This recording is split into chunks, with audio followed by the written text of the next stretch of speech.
السلام علیکم پیرازور. میرا سوال تھا کہ جب آپ گھانا گئے تھے تو آپ کو کتنی مشکلات پیش آئی تھی اور وہاں پہ کتنے احمدی ہو گئے ہیں اب تک؟ بیٹھو. جزاک اللہ.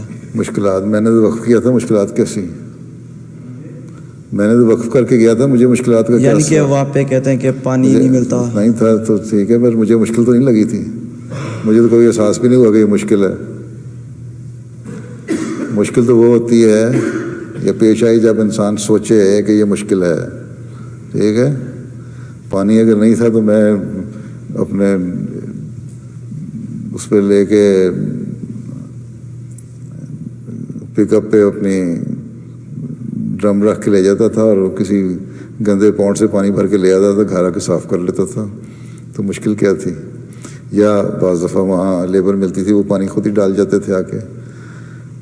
تو یہ چھوٹی موٹی چیزیں تو وقف میں سامنے آتی ہیں. ٹھیک ہے. اس کو مشکل نہیں کہتے، اس کے لیے تیار ہو کے جانا چاہیے. ٹھیک ہے. جب زندگی وقف کی ہو تو پھر یہ نہیں سوچنا چاہیے کہ یہ میرے لیے مشکل ہے. جہاں یہ سوچا وہاں وقف کی روح ختم ہو جاتی ہے.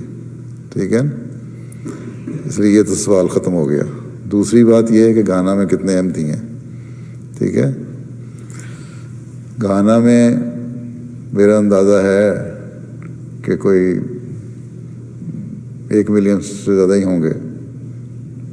ٹھیک ہے. کیونکہ جب میں وہاں تھا 80s میں، اس وقت بھی ہمارے جو جلسوں پہ تو حاضری زیادہ نہیں ہوتی تھی، 5 7 8 10 ہزار ہوتی تھی.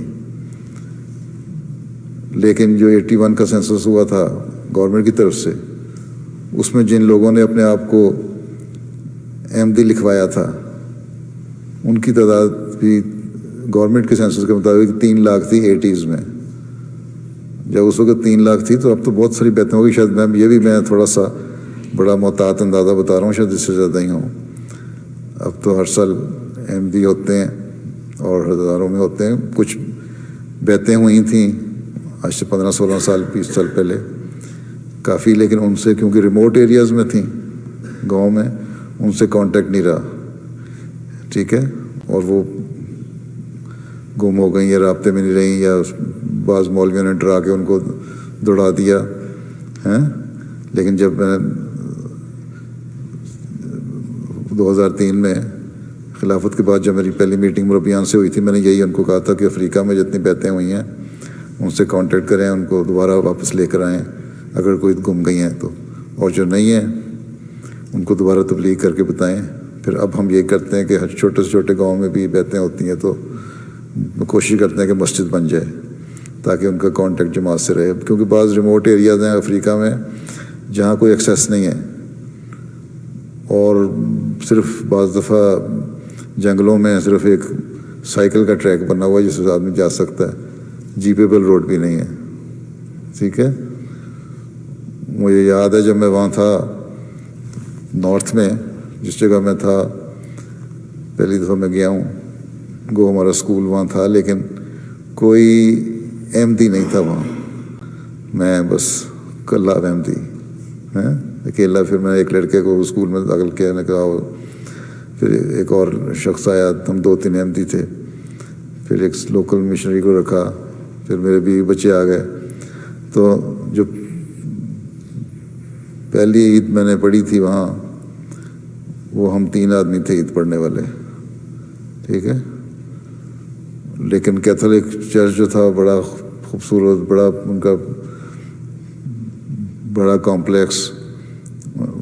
میرے گھر میں تو ایک کیروسین لیمپ جلتا تھا، لائٹ بھی نہیں ہوتی تھی ہے، اور ان کے ہاں جنریٹر جل رہے ہوتے تھے، لائٹ ہوتی تھی،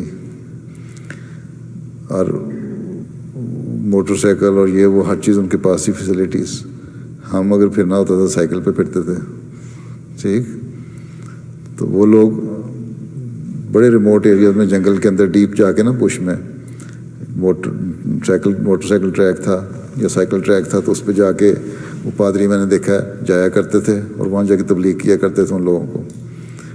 کیونکہ اس علاقے میں نارتھ میں اکثر پیگنز ہیں، یہ ٹریڈیشنل ٹرائبل ریلیجن ہے ان کے. تو ہمارے تو یہ حالات تھے، لیکن اب اللہ کا فضل ہے وہاں جماعت بن چکی ہے اور اس علاقے میں جہاں یا مسلمان تھے یا پیگن تھے، اور مسلمان بڑے مخالف تھے، احمدی نہیں ہوتے تھے. اور اب ان مسلمان علاقوں میں بڑے بڑے ان کے علماء جو ہیں وہ بھی احمدی ہو گئے ہیں، اور اللہ کے فضل سے مسجدیں بھی بڑی بڑی ہیں. ایک ٹمالے شہر تھا جہاں سے میں رہتا تھا 70 میل پہ، وہاں اس وقت ایک چھوٹی سی مسجد ہوتی تھی جس میں میرا خیال ہے زیادہ سے زیادہ 100 آدمی نماز پڑھ سکتے تھے.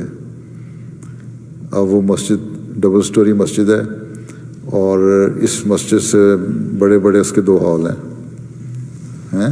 تو جماعت ترقی کر رہی ہے تو بڑی بڑی مسجدیں بن گئیں، اور لوگ آتے ہیں اور مسجدیں بھر بھی جاتی ہیں. تو کئی گاؤں بعض احمدی ہوئے بعد میں. تو اللہ کے فضل سے جماعت بڑی جلدی سے بڑھ رہی ہے.